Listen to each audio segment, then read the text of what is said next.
Namaskar, respected and beloved friends. Agriculture today is at the crossroads. On the one hand, it has to feed the ever increasing human population, and on the other, it has to address the rising concern about the environment.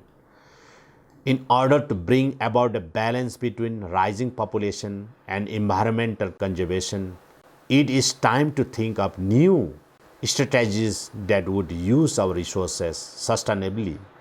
Being very close to the farmers myself, I am of the view that the positive effect of age-old agriculture not only have the potential to contribute to the global food supply, but also address the rising concern about environment caused by modern agriculture.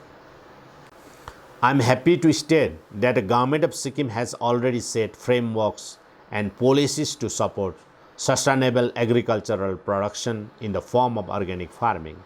The concept of organic farming, like agroecology, is a traditional way of using farming methods which are less resource oriented and works in harmony with the nature and society.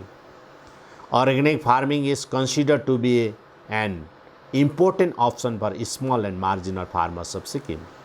The future of agricultural policies should support small farmers.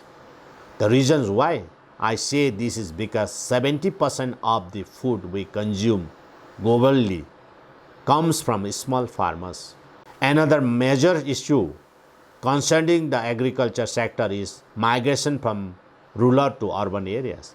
If the trend continues, in another 30 years, most of the human population will live in urban areas. We must reverse the trends by providing new avenues and incentive to small farmers, especially for young population in rural areas.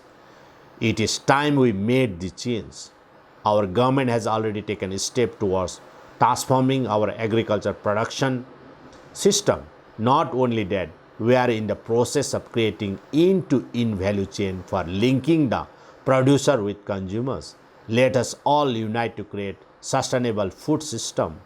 I wholeheartedly place on record my appreciation to IFOM Organic International and the World Future Council for organizing the virtual event, scaling up agroecology in the Himalayas together, for working towards sustainable food system in the mountain regions. I thank the organizer for inviting me to this event and I wish them a grand success. Jai Hind, Jai Sikkim. Thank you. Namaskar.